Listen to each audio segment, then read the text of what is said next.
দিনের মতো সকালটা শুরু হয়েছে ঠিক 5টায়। তো সকালের বাসি কাজকর্ম কমপ্লিট করে ফ্রেশ হয়ে রান্না বান্না করে মেয়েকে খাইয়ে দিয়ে স্কুলে পাঠিয়ে দিয়েছি। মানে সংসারের যাবতীয় কাজকর্ম বলতে পারো এক প্রকার শেষ। আর তারপরে আজকে এখন থেকে সব একেবারে কি বলবো ফুল এনার্জি নিয়ে শুরু করে দিয়েছি আজকে একটু ঘরটাকে সুন্দর করে গোছানোর জন্য। কালকে যেহেতু ড্রেসিং টেবিলটা আনা হয়েছে তো জিনিসপত্র তো একটু গোছাতেই হবে। তো চলো তোমরা এখন থেকে সাথে থাকো। কেমন আছো তোমরা বন্ধুরা? আশা করি অবশ্যই ভালো আছো, সুস্থ আছো, আর আমরাও মোটামুটি ভালো আছি। আমি আলপনা আমার নতুন আরও একটি ব্লগে তোমাদের সবাইকে জানাই অনেক অনেক স্বাগত আর অনেক অনেক ভালোবাসা। আজকে দিনটা হলো বুধবার, এখন বাজে ওই সকাল 11:30 মতো। তো 11:30 বাজে, তাই সকালই বললাম। আর আজকে এখন থেকে তোমাদেরকে সাথে নিয়ে আজকের ভিডিও শুরু করছি। পুরো ভিডিওটা জুড়ে থাকার অনুরোধ রইল। আশা করছি আজকের ভিডিও তোমাদের খুবই ভালো লাগবে। আর যদি কোনো অংশ ভালো লাগে তাহলে প্লিজ একটা লাইক কমেন্ট করে জানিও। ড্রেসিং টেবিলটা কালকে সন্ধ্যায় আনা হয়েছে মানে গাড়ি করে নিয়ে দিয়ে গেছে আর কি কালকে সন্ধ্যায়। আর তারপরে তোমাদের দাদাভাই অনেকটাই রাত্রে ডিউটি থেকে আসলো, তারপরে ঘরের মধ্যে শিফট করেছি।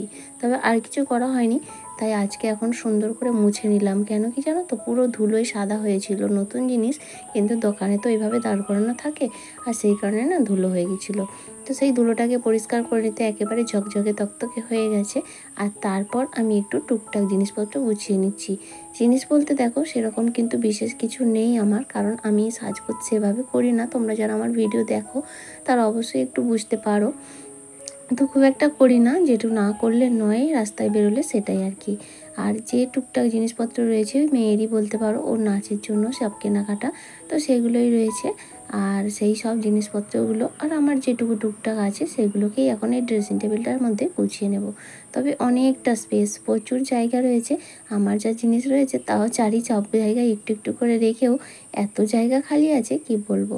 তো যাই হোক, আমার তো ড্রেসিং টেবিলটা খুব পছন্দ করে আমি কিনেছি। তোমাদের সবাই কমেন্ট করেছো খুব সুন্দর হয়েছে।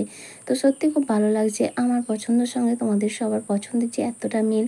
আগের দিনে কানেরটাও সবাই খুব পছন্দ করেছো। তো যাই হোক, আজকেও এটা খুব পছন্দ করেছো, খুব ভালো লাগলো। আর দেখো এখন ড্রেসিং টেবিলটা মোটামুটি গোছানো হয়ে গেল, সেরকম বিশেষ কিছু নেই তো তাই। আর একজন দিদিভাই বলেছিল ড্রেসিং টেবিলটা কোথায় কি রাখলো, কিভাবে রাখলে গুছালে সেটা একটা সময় বলে ভিডিও বানাও। তো স্পেশালভাবে এটার মানে গোছানোর আমার আর কোনো কিছু নেই, তাই স্পেশাল ভিডিও দিতে পারবো না। তো আজকে এই যে এটাই গুছিয়ে নিলাম, সেটাই তোমাদের সঙ্গে শেয়ার করে নিলাম। আর তারপরে এবার ঘরের কাজকর্মগুলো রয়েছে, তো প্রত্যেক দিন ড্রেসিং টেবিলটা গুছিয়ে নিয়ে এখন এই যে শোকেসটা পরিষ্কার করে নিচ্ছি। তবে ড্রেসিং টেবিলটা আসায় আমার অনেক জায়গা খালি হয়েছে, তো সেই জায়গাগুলো আবার ফিল আপ করতে হবে, তাই না? কারণ এমন অনেক জায়গা রয়েছে সেখানে খুব ঠাসাঠাসি করে জিনিসপত্র রয়েছে। আর যেহেতু এই জিনিসগুলো এখানে শিফট হয়ে যায়, কিছু কিছু জায়গা খালি হয়েছে, এখন অনেক কিছু জায়গা মতো গুছিয়ে নিতে হবে। নতুন কিছু এলে মানে নতুনত্বের ছোঁয়ায় সমস্ত জিনিসটাই কিন্তু নতুন নতুন লাগে, তাই না? তো যেমন একটা মেয়ে যখন বিয়ে হয় তাকে দেখলে, নতুন বউকে দেখলে একটা নতুন নতুন ভাব বোঝাই যায়। সেই রকম ঘরেও যদি কোনো একটা নতুন জিনিস আনা হয়, ঘরটাও যেন লুকটা চেঞ্জ হয়ে যায়। তো আজকে ড্রেসিং টেবিলটা আনার পর পুরো ঘরটা যখন পরিষ্কার করেছি, আমি নিজেই বুঝতে পারছি না যে আমার এই মাটির বাড়িটাকে এত সুন্দর লাগছে।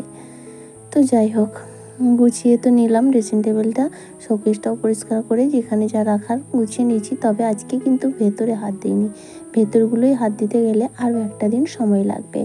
আর তারপরে যে ড্রয়ারটাকে ভালো করে সব বাক্সগুলোকে খুলে নিয়ে তারপরে একটু মুছে নিলাম। আর তারপর আবার জায়গা মতো রেখে দেবো, তবে ড্রয়ারের কিছু অংশ খালি হয়ে যাবে।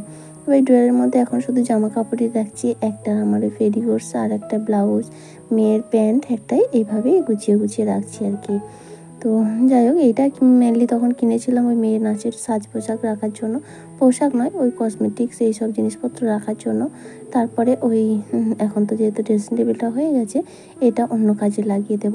সংসারে কোনো জিনিসটাই অপ্রয়োজনীয় হয় না, একটার পর একটা ঠিক কাজে লেগেই যায়। যতই কিনতে থাকি তবু আর প্রয়োজনে শেষ হয় না, জানো তো। তো যাই হোক, দিন দিন তো বাড়তেই থাকবে, তা না? মেয়ে নাচ শিখছে, তো ওর পোশাক প্রত্যেকটা নাচের জন্য আলাদা আলাদা সাজ, আলাদা আলাদা পোশাক, সেগুলোও তো রাখার মতো জায়গা, তাই না? শুধু পোশাক নয়, তার সঙ্গে অনেক জিনিসপত্রও লাগে।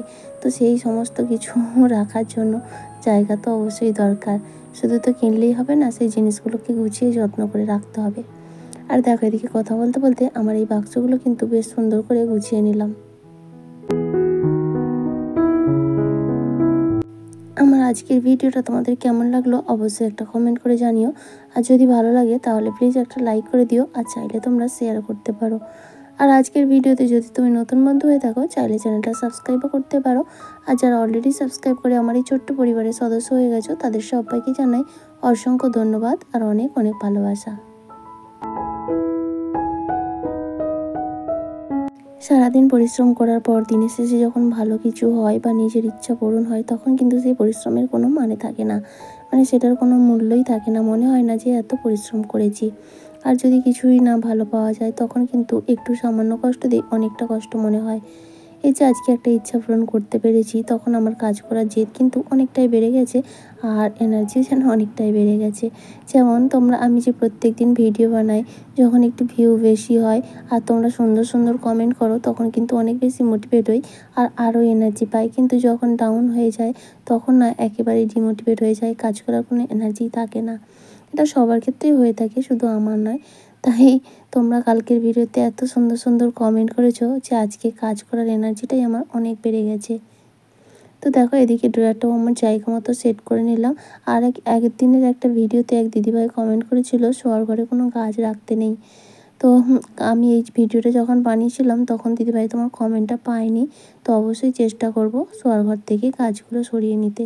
গাছ বলতে শুধুই মানি প্ল্যান্টের আছে, তো আমি দেখেছিলাম অনেকেরই আছে, তো সেই জন্য আমিও রেখেছিলাম, তবে জানতাম না, অবশ্যই সরিয়ে দেবো। তারপরে আজকে বেডশিটটা একটু চেঞ্জ করব, সেদিনে চেঞ্জ করেছিলাম আর এই দুদিনেই আরও বেশি নোংরা হয়ে গেছে। আর বালিশের কভারগুলো তো চেঞ্জ করা হয়েছিল না, তো আজই সব চেঞ্জ করব, তাই বালিশের কভারগুলো খুলে বেডশিটটা তুলে নিলাম। আর তারপরে এখন ঘর দোয়ারটা ঝাড় দিয়ে নেবো। তারপরে এখন জল এসে গেছে, তো জলের কাজগুলো বাকি রয়েছে, সংসারের আরও কাজকর্ম তো আছে, তোমাদের সঙ্গে আজকে শেয়ার না করলেও সবই কিন্তু করতে হচ্ছে, তাই না?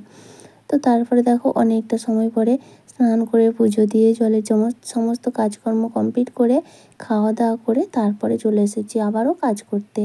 এসে এই যে বেডশিটটা বিছিয়ে নিয়েছি আর এখন বালিশের কভারগুলো লাগিয়ে নিচ্ছি।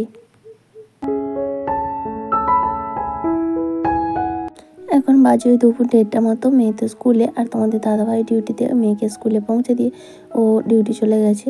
সকালেই খাওয়া দাওয়া করে গিয়েছিলো, মানে এই যে ভাত রান্না করেছিলাম ওরা দুজনে খেয়ে চলে গিয়েছিলো। তো আমি দুপুরে একা একাই খেলাম আর কি। আর একা একা খেলে না আমার খেয়ে যেন পেট ভর্তি হয় না, একটু পরেই মনে হচ্ছে খিদে লাগছে। তো যাই হোক, তুমি একটু পরে তোমাদের দাদাভাইকে ফোন করব, ও আসতে পারবে কিনা মেয়ের ছুটির আগে, আর না হলে আমাকে যেতে হবে মেয়েকে আনতে। তাই একটু তাড়াতাড়ি করেই কাজগুলো কমপ্লিট করছি, যে আপাতত বিছানাটা গুছিয়ে তারপরে যাবো। আর ওদিকে কিন্তু অনেক কাজ এখনও রয়েছে, তো সেই ঘরেও কিছু কাজ রয়েছে। তো যাই হোক, এখন দেখো ফাইনালি আমার ঘরটা পুরো গুছানো হয়ে গেছে। আর ওই যে জামা কাপড়গুলো একটু অ্যাভয়েড করো, কারণ বর্ষার দিন এইভাবেই শুকনো করতে হচ্ছে। কিছু কেচেছি, বৃষ্টি এসে গেছিলো তাই তুলে নিয়েছি। আর ঘরটা গোছানো কমপ্লিট। কেমন লাগছে তোমরা অবশ্যই একটু কমেন্ট করে জানিও।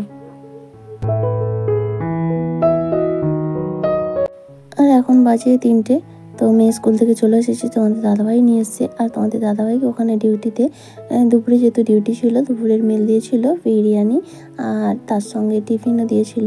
তো সেটাই এখন খুলে নিচ্ছি, ওরা বাবা মেয়ে দুজনে খেয়ে নেবে। তো যে একটা টিফিন ছিল সিঙ্গারা, 2টো মিষ্টি আর একটা কেক।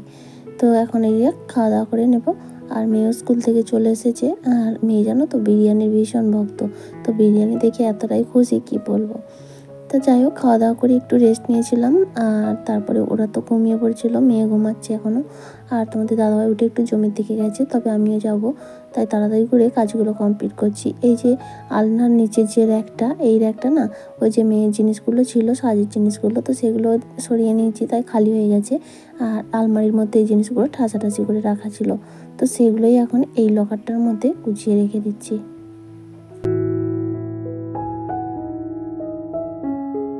আমার কালকের ভিডিওতে যে সকল বন্ধুরা এত সুন্দর সুন্দর কমেন্ট করেছো তাদের নামগুলো হলো Bong Sangi blogs, Kumkum, Madhu snap, real blogger beauty, Mou Bhattacharya, Malakar, Paru Khatun, Supriya's home, Sunita Haldar, Prashanta Haldar, Kushal Kuheli blog, Mamoni Bagdi, Jaya Roychowdhury, Manasi Das, Mrinmoyee Chatterjee, Giridhari Chakraborty.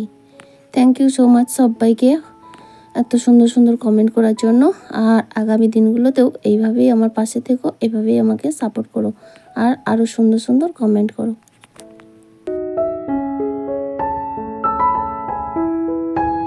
পারু খাতুন দিদিভাই কমেন্ট করেছে, খুব সুন্দর হয়েছে দিদি, তোমার সব আশা পূরণ হবে, তুমি খুব ভালো, তোমার মন খুব পরিষ্কার। তো জানি না দিদিভাই আমি কতটা ভালো, তবে তোমার মনটা যে খুবই ভালো এবং তোমার চোখের দৃষ্টিটা যে এত সুন্দর, তার কারণেই তুমি আমাকে ভালো, আমাকে না চিনেও ভালো বলছো, আমার মন পরিষ্কার বলছো। কিন্তু দেখো আমার আপনজনেরা কিন্তু আমায় বুঝতে পারলো না। থ্যাংক ইউ সো মাচ দিদিভাই এত সুন্দর কমেন্ট করার জন্য। সুপ্রিয়া ঝম বলেছে, তোমার ব্লগ দেখতে খুব ভালো লাগে। থ্যাংক ইউ দিদিভাই। মৃন্ময়ী চ্যাটার্জি দিদিভাই জানতে চেয়েছিল ড্রেসিং টেবিলটা কত দাম পড়েছে। তো ড্রেসিং টেবিলটা দিদিভাই 5,000 টাকা পড়েছে। আর মানসী দাস দিদিভাই জানতে মানে কমেন্ট করে বলেছিল ড্রেসিং টেবিলটা কেমন কি সাজাবো তার একটা ভিডিও দিতে। তো আজকে দিয়ে দিয়েছি দিদিভাই। আর গিরিধারী চক্রবর্তী বলে একটা আইডি থেকে কমেন্ট এসেছিল, তোমার গ্রামের নাম কি? তো আমার গ্রামের নাম হচ্ছে জগন্নাথবাটি আর আমার জেলা হচ্ছে পশ্চিম মেদিনীপুর। তো যদি জেনে থাকো অবশ্যই একটা কমেন্ট করে জানিও।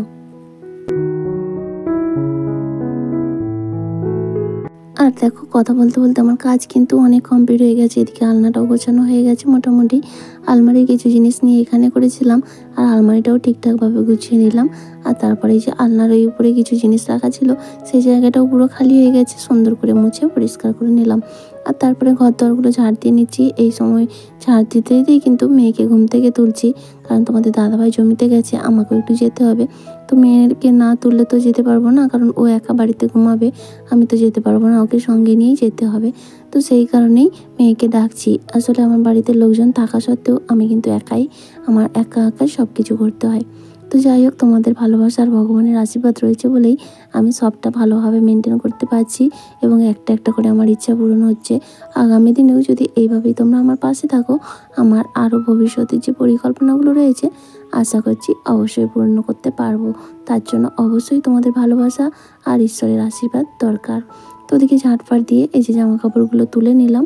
আর তারপর অনেকটা সময় পরে জমি থেকে এসে ফ্রেশ হয়ে তোমাদের দাদাভাই সন্ধ্যাটা দিয়ে নিয়েছিল, কারণ আমার একটু দেরি হচ্ছিলো তাই। তো তারপরে এই যে চা বানিয়ে নিচ্ছি। তো মেয়েকে দুধ দিয়ে দিয়েছি, ও খেয়ে পড়তে বসে যাবে আর আমরা এই যে চা খেয়ে মেয়েকে পড়াবো। তাহলে বন্ধুরা আজকের মতো এটুকুই, আবারও দেখা হচ্ছে। সবাই ভালো থেকো, টাটা।